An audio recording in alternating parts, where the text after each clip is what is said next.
I knew birthdays could be messy, but I never expected mine to end with my sister's hand shoving a cake into my face so hard the world snapped sideways. I remember the smear of frosting, the sting of blood mixing into it, and Rowan's laughter bright, sharp, deliberate as I hit the floor. People rushed in, only to shrug. It was just a joke while my vision pulsed blue and white. I tried to believe them. I tried to stand, but the next morning at the ER, the doctor froze at my x-ray and asked me a question no sister should ever trigger. I grew up learning to swallow things, small hurts, sharp comments, moments that should have felt wrong but were brushed off as harmless. In my family, peace was a performance, and I played my part well. I was the quiet one, the steady one, the daughter who didn't need attention because, as Mom liked to say, Avery's strong. She can handle herself. What she meant was simpler. Rowan needed the spotlight more. Rowan was born 18 months after me, but you'd think she was the first child, the favorite child, the son we were all expected to orbit. She had that kind of presence. Loud, dramatic, magnetic. When she walked into a room, Mom lit up. When I walked in, Mom softened polite, like she'd just remembered I existed. I learned early that Rowan's moods dictated the temperature of the entire house. And Marlene, our mother, did anything to keep her smiling. And me? I fit myself into the cracks. I tried not to question the small things, the way Rowan accidentally bumped me into the coffee table when we were 10, the way she whispered clumsy after I tripped down the stairs in high school, the way she insisted on carrying my bags at family gatherings, only for the contents to end up mysteriously spilled. Mom always reacted the same way, Avery, don't be dramatic. Your sister loves you, so I stopped asking for help. I focused on work, built a life in my small Seattle apartment, kept my distance when I could. But Rowan had a talent for finding ways to stay in the center of my orbit. Little comments, little digs moments. She turned into jokes. Everyone laughed at, except me. And every time I tried to defend myself, I heard the same line, "You're too sensitive." Rowan didn't mean it. That's why on the night of my 36th birthday, even as blood slid warm down my neck and frosting blurred my vision, part of me still wondered if maybe I was overreacting. Maybe the pain blooming at the base of my skull was just bad luck. Maybe Rowan's grin, so wide, so sharp, wasn't satisfaction, but poor timing. Maybe the laughter around me wasn't cruelty, but confusion. I kept replaying the moment as I drove home, the steering wheel cold beneath my palms. I tried to believe it was just a joke, just an accident, just Rowan being Rowan. But lying awake that night, head pounding, something felt different. An instinct deep in my chest, whispering that this time, something was very, very wrong. And by the next morning, when I staggered into the ER, I would learn that instinct was an exaggeration. It was memory trying to surface. By morning, the headache had sharpened into something vicious, each heartbeat a hammer against the back of my skull. Bright light made my vision double, and a wave of nausea rolled through me the moment I tried to sit up. I told myself it was fine, that all I needed was water and rest, but my own body disagreed. When I touched the tender spot behind my ear, my fingers came away sticky with dried blood. That was the moment fear crept in. I dressed slowly, gripping the wall when the room swayed.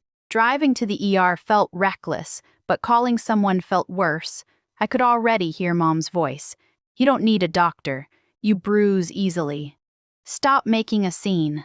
And Rowan would laugh, a light, dismissive sound that always made me feel smaller than I already did. So I went alone. Seattle's ER was busy, but when the nurse saw me flinch at the overhead lights, she guided me into an exam room without hesitation. I answered her questions. When did the injury happen? How did it happen? Was there loss of consciousness, each answer feeling strangely heavy? Saying out loud that my sister shoved a cake into my face shouldn't have sounded like a medical emergency yet. Here I was, trembling under the paper gown. Dr. Furs. Hanley entered with a gentle knock, his expression calm but attentive. He asked me to follow his finger squeeze. His hands touched my nose. Smile. I did my best, though the room kept tilting as if it wanted to remind me. Gravity wasn't on my side. "Let's get some scans," he said softly, "just to be safe." Safe. I wondered when I had stopped feeling that word applied to my family. The imaging room hummed with cold machinery. Lying there, staring at the ceiling, I kept replaying Rowan's face, her grin, the way her eyes flickered with something sharp, something triumphant. For years, I had explained that expression away, misread it, excused it. But now, with my skull throbbing and the world spinning, excuses felt suddenly fragile. When Dr. Boutz, Hanley, returned, he wasn't calm anymore. He pulled a stool close and turned the monitor so I could see. Avery, he began, voice low. You have a hairline fracture.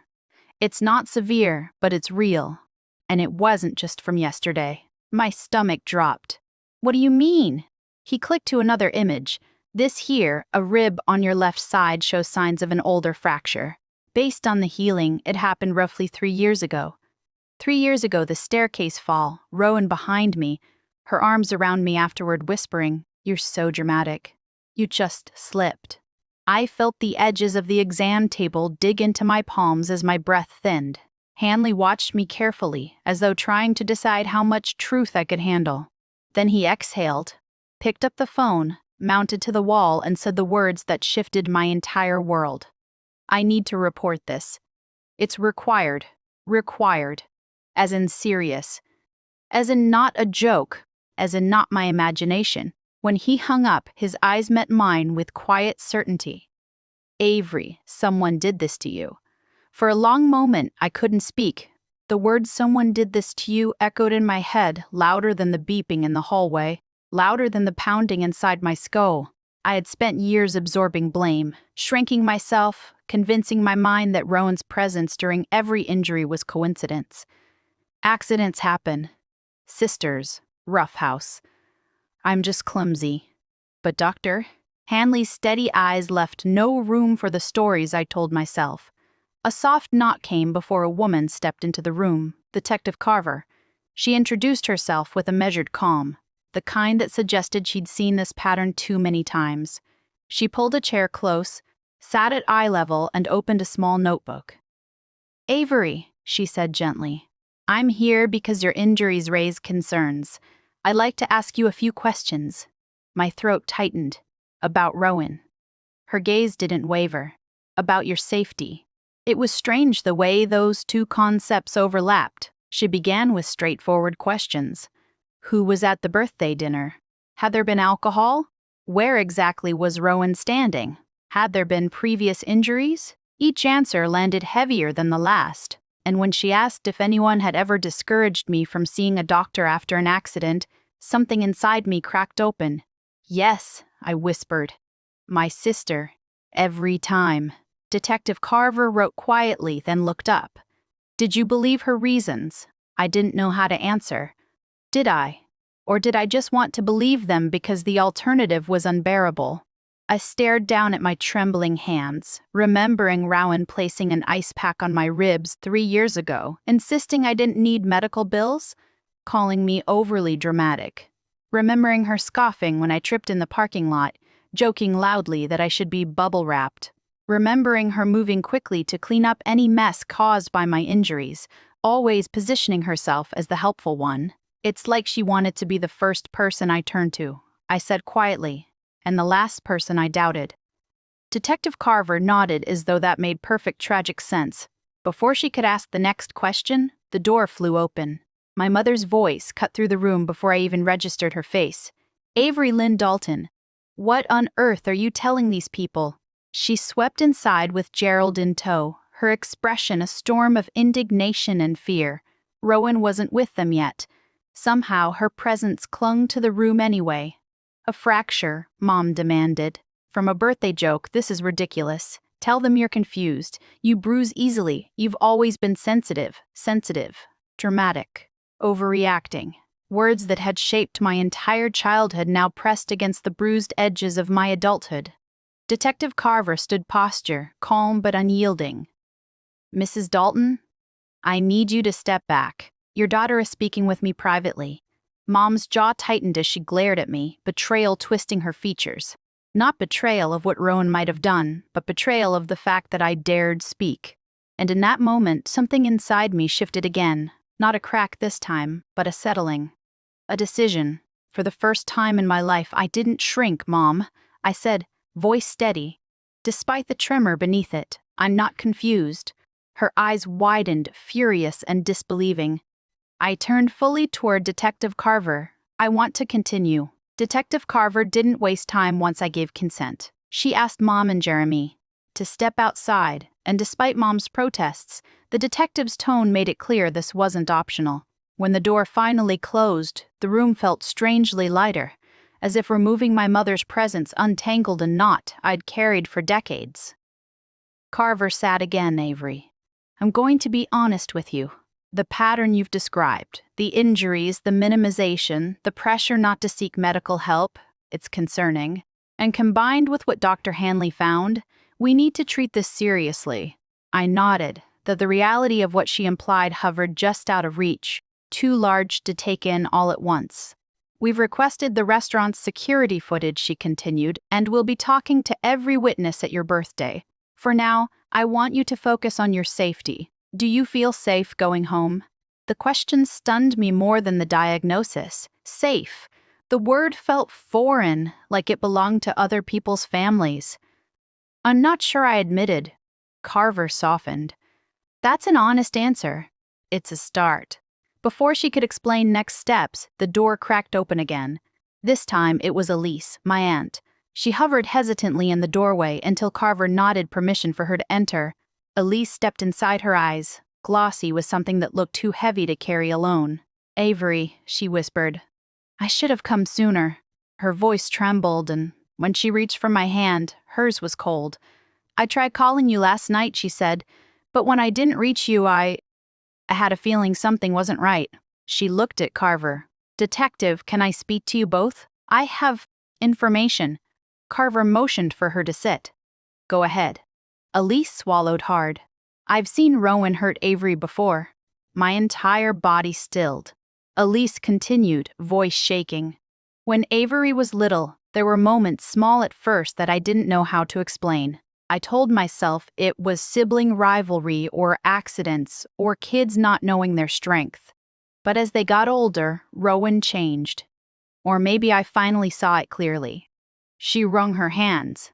I saw her push Avery on the stairs once. Avery was maybe 12. Everyone thought she slipped. But I was standing at the top landing.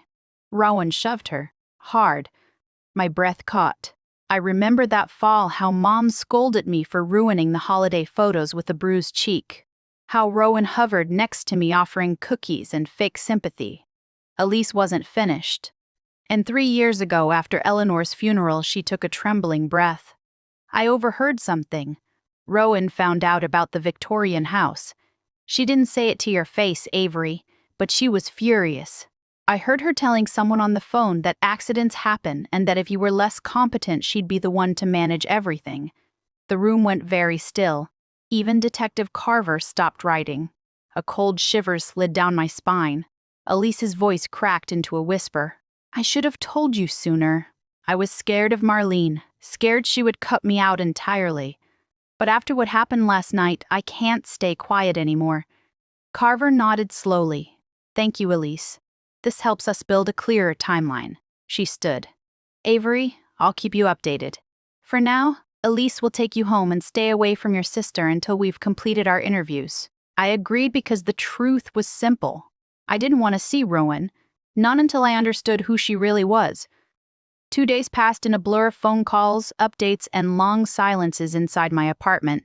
Elise stayed with me, insisting she wasn't leaving me alone. I didn't argue. The quiet company felt like a soft landing after years of walking on glass.